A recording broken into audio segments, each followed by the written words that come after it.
Bonjour à tous, au sommaire de cette édition. La cérémonie de dédicace de l'ouvrage intitulé Yvette Kouadja ou le bouchon à retirer de Brigitte Bati, sociologue et experte en développement social et genre, a eu lieu le samedi 15 juin 2024 au siège de la conférence épiscopale régionale de l'Afrique de l'Ouest, CERAO. La présentation de ce roman de 92 pages a été précédée d'une célébration eucharistique. Et puis, l'évêque du diocèse de Mans, son excellence Monseigneur Gaspard Bébinieba, a reçu à sa résidence l'imam Sissé Digiba, recteur de la mosquée Salam du Plateau, vendredi 7 juin. Cette initiative renforce la coexistence pacifique et la solidarité entre les différentes religions. L'auteure ivoirienne Brigitte Bati a présenté son premier roman intitulé Yvette Kouadja ou le bouchon à retirer samedi 15 juin lors de la cérémonie de dédicace au siège de la conférence épiscopale régionale de l'Afrique de l'Ouest, CERAO, dans la commune de Cocody. Édité par le Lys Bleu Édition, cette œuvre de 92 pages est le début d'un rêve pour l'Afrique. Reportage Francis Okoué, Maria Bissier. Sociologue de formation, Brigitte Bati greffe l'écriture comme nouvelle corde à son arc avec son œuvre littéraire Yvette Kouadja ou le bouchon à retirer. Le samedi 15 juin dernier, le siège des conférences épiscopales réunies de l'Afrique de l'Ouest, CERAO, a abrité la cérémonie de dédicace solennelle de ce livre. En tant que fervente chrétienne, l'auteur a tenu à débuter l'événement par une messe.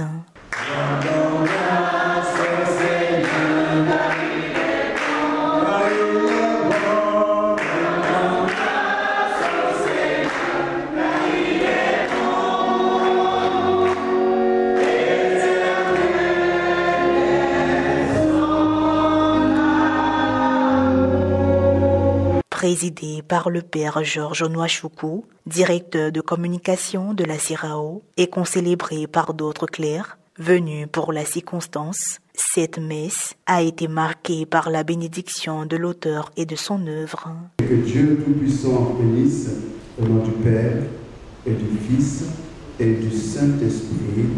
Amen.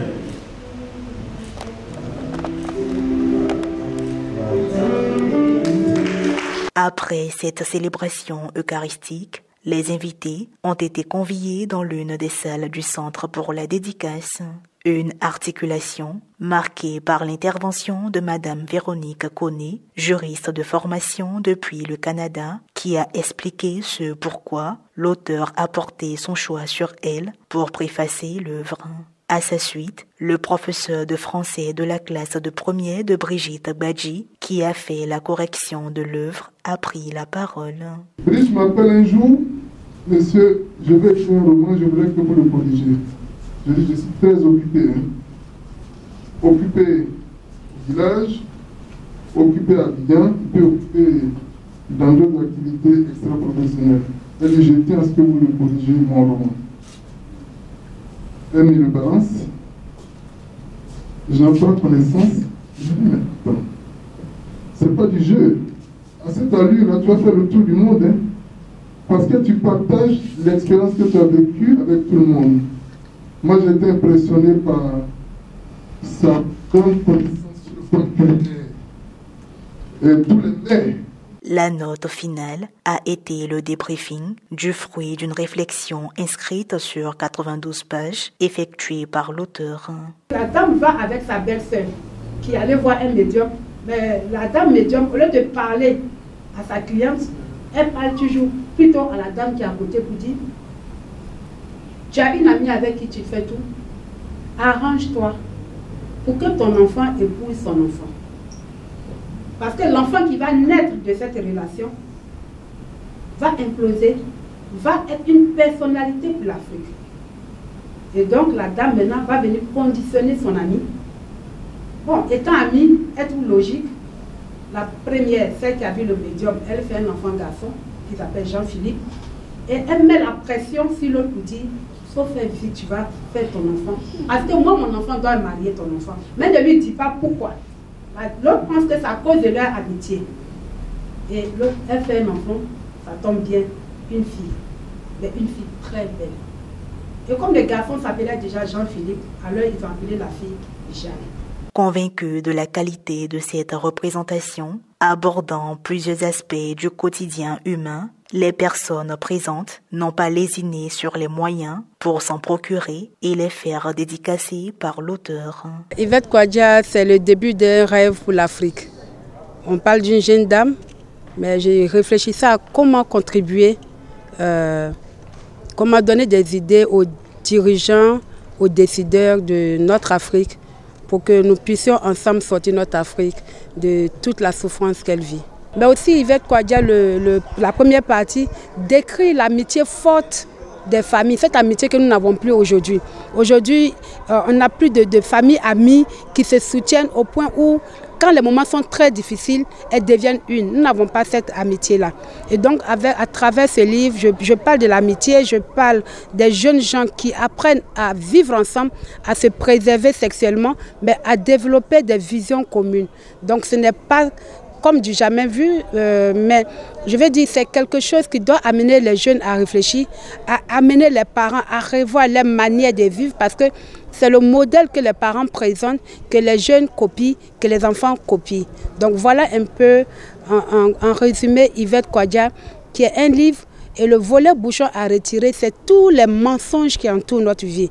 Parce que nous avons beaucoup de mensonges et nous n'arrivons pas à avancer parce que ces mensonges sont comme des blocages. Lorsque les gens arrivent à dire la vérité, ils se libèrent et ils avancent progressivement. Donc voilà Yvette Kouadia et voilà le bouchon à retirer pour nous permettre de vivre dans la vérité et de travailler pour le bien de notre Afrique.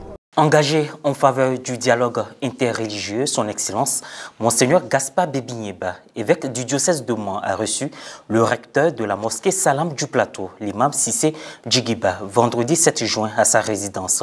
Une visite dont les conclusions laissent entendre une fructueuse collaboration entre les différentes confessions pour la paix et l'harmonie sociale.